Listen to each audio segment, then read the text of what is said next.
You'd vote for this law? Well, I'm not familiar with exactly what it is, but making the American dream of home ownership available to all people is something we have to do for people who are here now. This is a 4-year resolution. This is undocumented. This is for the undocumented. Well, what I would like to do is move them to documented. In fact, that is move them to documented. One of the best things that we can do for our economy is to pass comprehensive immigration. That was former House Speaker and full-time California wine aunt Nancy Pelosi accidentally exposing her party's true immigration agenda while chatting with Bill Maher. At this point, Democrats aren't even trying to hide it. They openly praise illegal immigrants, call them the real heroes, and insist they're the backbone of the nation. And now Pelosi is all but confirming that the goal is to hand out citizenship, benefits, and political cover to millions who entered the country unlawfully. Because in her California dreamland, that's what passes for compassion. Let me just say, immigration had always been a bipartisan issue. I refer you to But not free housing. Well, that's not free housing. It's the American dream being available to more people. But understand this about immigration. The best speech on immigration was by President Ronald Reagan. This is the last speech I will make as President of the United States. I want to communicate a message to the country I love.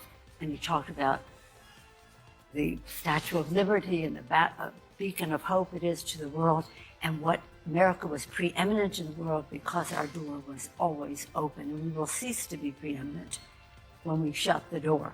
Now, I don't do justice to the great communicator. Google it. It's a fabulous speech. And George Herbert Walker Bush continued in that respect for the diversity of America and the rest. California's always in the lead. Maybe others will follow that lead, but that's up to those states. But we're very blessed here with beautiful diversity. Pelosi tried to dress it all up in a strange bit of Reagan nostalgia, pretending she suddenly respects conservative values when everyone knows better.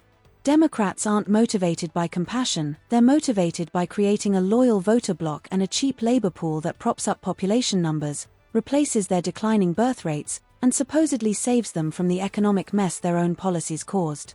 Instead of investing in American families or encouraging a strong future at home, they'd rather import millions of new residents and justify it with a poem at the base of a statue.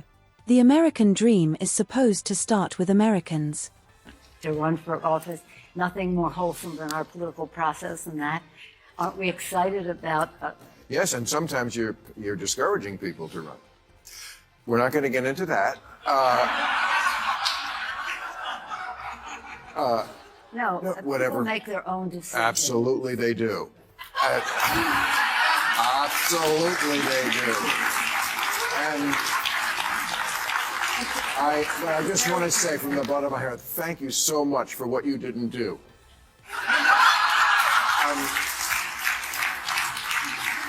Last question.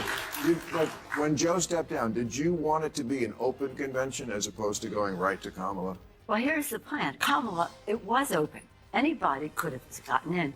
She wrapped it up. You have to give her credit for that. I do, totally. And the Democratic Party, you know what? That's the smartest thing they did. Because they just had a big internal fight. They couldn't afford another one. They would have looked like we always think, oh, they're disorganized, and they just got their you-know-what together.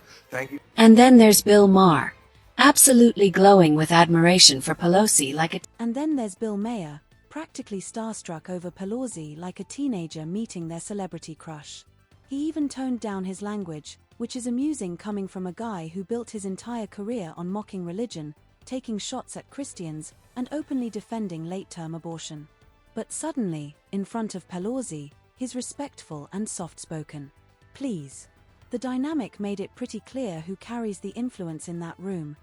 Maher even played along with Pelosi's unity narrative, despite widespread speculation that Democratic leadership pushed Biden aside and that Biden responded by endorsing Harris to lock the party into a nominee many weren't excited about in the first place. Whether that's strategic genius or internal panic depends on who you ask, so tell me, what do you think?